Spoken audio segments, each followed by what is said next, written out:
Dice पर बैठे हुए तमाम मुअज़्ज़िज़ हज़रात और इस ऑर्गेनाइजेशन ये के सारे जिम्मेदार हज़रात और इस टूर्नामेंट में भाग लेने वाले तमाम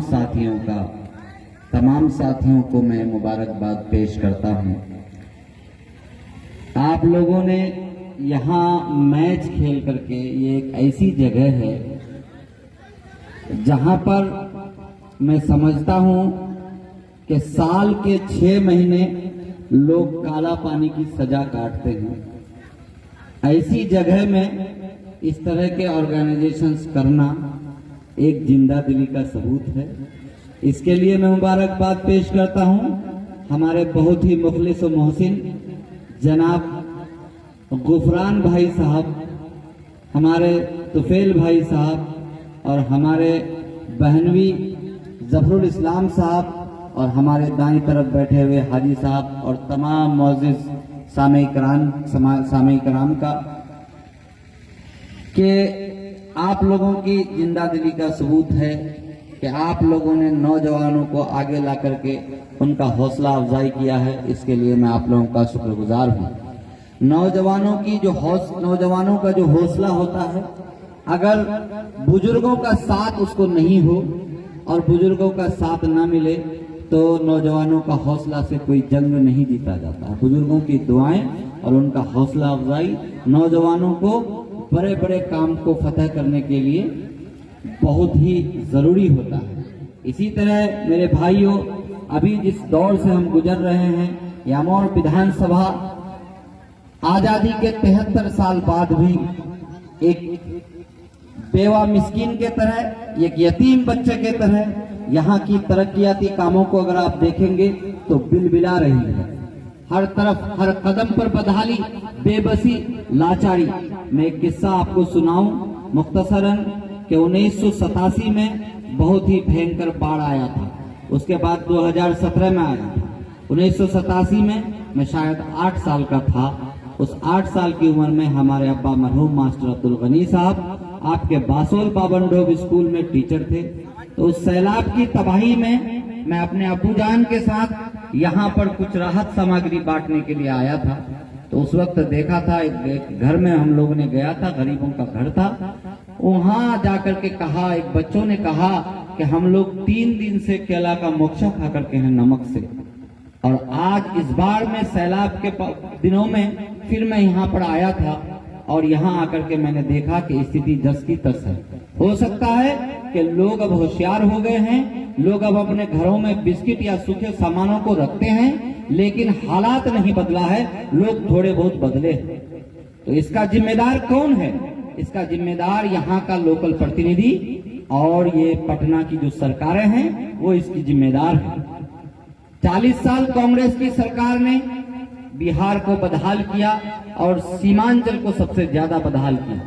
फिर लालू प्रसाद के जंगल राज में, लालू प्रसाद के इलाके में तो तरक्की हुई, लेकिन सीमांचल में कोई तरक्की नहीं हुई। फिर 15 साल, ये हालिया 15 साल में नीतीश कुमार ने पहले 5 साल विकास के नाम पर हमारे वोटों को लूट के लेके गया, लेकिन कोई विकास नहीं हुआ। और 5 साल बहाना बनाया कि हमारी सरकार नहीं है सेंटर में, इसलिए हम तरक्की नहीं किए, और अगर इस बार आप बनाएंगे तो हम बिहार को विशेष दर्जा का मांग करेंगे, विशेष दर्जा मिलेगा। वो 5 साल में फेल हो गया। अब आखिरी अभी जो हालिया 5 साल चल रहा है, इससे पहले 2015 में आरजेडी, जेडीयू और कांग्रेस तीनों ठग ने एक ठगबंधन बनाया जिसका नाम रखा महागठबंधन। आप लोगों को मालूम होगा, न नीतीश कुमार के पास विकास का कोई एजेंडा था, न विकास वो दिखा पाया, न कांग्रेस ने 40 साल में विकास दिखा पाया, न आरजेडी ने 15 साल में विकास दिखा पाया।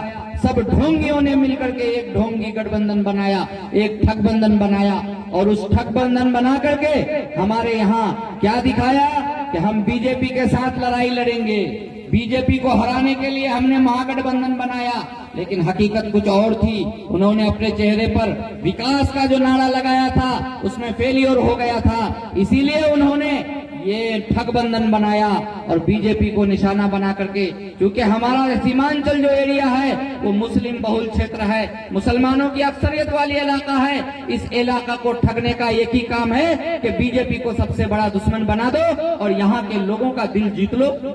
फिर ठगबंधन में क्या हुआ कि नीतीश जी ये कहने लगे कि मैं मिट्टी में मिल जाऊंगा लेकिन बीजेपी में नहीं जाऊंगा। लेकिन जीत करके जब यहाँ से पटना सारे सीटों को जीत करके जब गया ठगबंधन के, तो फिर उन्होंने जो है बीजेपी के साथ गठबंधन बना करके हमारे वोटों को ठग करके पलटी मार गया।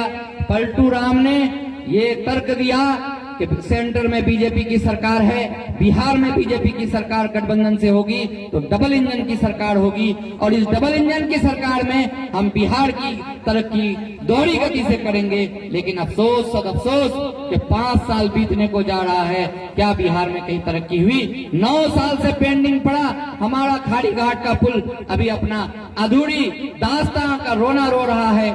आप देख रहे हैं कि अभी चनकी और ताराबाड़ी में 10-15 लोगों का घर बिल्डिंग का नदी में, कनकई नदी में समा गया। हम लोगों ने आकर के यहाँ के प्रशासनिक अधिकारियों से गुहार लगाया, यहाँ तक के हमारे सदर मोहतरम अख्तरुल ईमान साहब भी पिछले महीना वहाँ आकर के दौड़ा करके गए। हम लोगों ने यहाँ से एसडीओ, बीडीओ, सीओ सबको हमने गुहार लगाई और हम लोगों को आश्वासन मिला कि यहाँ पर जल्दी से राहत सामग्री पहुंचाया जाएगा। लेकिन आज उसी चनकी में जिस आंगन से हम लोगों ने घूम के आया है, एक तरफ मैयत है, दूसरी तरफ नदी कटान से लोग परेशान हैं, घर संभालेगा या मैयत को दफनाएगा।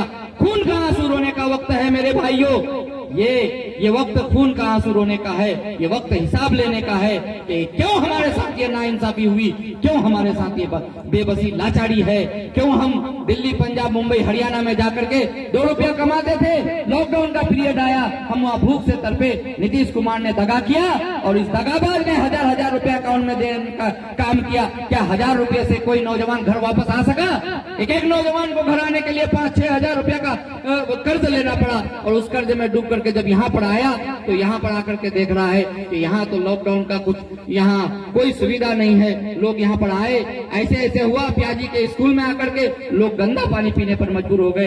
कोरोना से बचाने का तो काम करने के लिए इसमें आपका सेंटर में रखा गया, लेकिन उस सेंटरों में ऐसी बदनजमी रही कि लोग उल्टा बीमार पड़ करके घर गए। तो हमारे साथ इस तरह की नाइंसाफी, हर तरह की नाइंसाफी हो रही है। उसी नाइंसाफी के खिलाफ आवाज उठाने के लिए, उसी नाइंसाफी के खिलाफ लड़ाई लड़ने के लिए, इसी 73 सालों का हिसाब पूछने के लिए मजलिस-ए-इत्तेहादुल मुस्लिमीन की क़यादत, बैरिस्टर असदुद्दीन ओवैसी साहब की क़यादत आपके पास आई है, अख्तरुल मान की क़यादत आपके पास आई है। इंशाअल्लाहुल अजीज हमारी क़यादत में आप लोगों की अगर हिमायत होगी तो यहाँ 371K का दर्जा मिलेगा, और यहाँ के जो बदहाली है वो हम लोग इंशाअल्लाह दूर करेंगे। और नौजवानों से खासकर मैं कहना चाहूंगा कि आप लोग जिस तरह से यहाँ एकजुट हुए हैं, इस बदहाली बेबसी के खिलाफ भी एकजुट होंगे। कहते हैं कि मुत्तहिद हो तो बदल डालो जमाने का निजाम, मुंतशिर हो तो मरो, शोर क्यों मचाते हो। आज हम लोग इसको उसको देखिए, जान जाइए कि जेडीयू और बीजेपी दोनों एक है। तीर और कमल का ही तीर है जो आपके कलीजे को छेद करेगा। कभी ये मुगालते में नहीं रहिएगा, कभी ये धोखे में नहीं रहिएगा।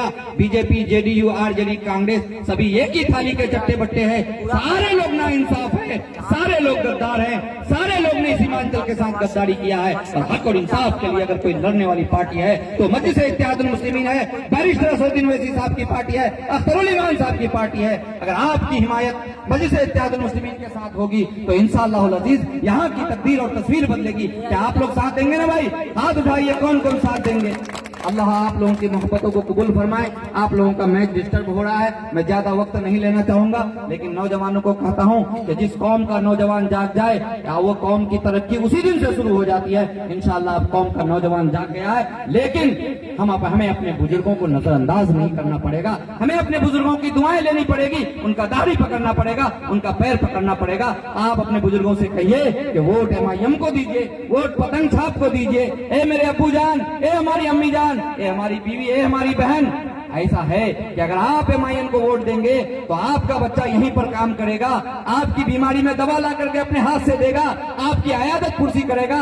अगर खुदा न खास्ता दुनिया छोड़ के एक दिन जाना पड़ा तो मरने के वक्त में आपको पानी नसीब होगा अपने बच्चे के हाथ का। अगर एमआईएम को वोट देंगे तो आपके यहाँ रोजगार के मौके फराम हो गए, यहाँ की सारी बदहाली दूर होगी। करेंगे ना भाई इंशाल्लाह। अल्लाह आप लोगों की मोहब्बतों को कबूल फरमाए। व आखिर दावाना अल्हम्दुलिल्लाहि रब्बिल आलमीन।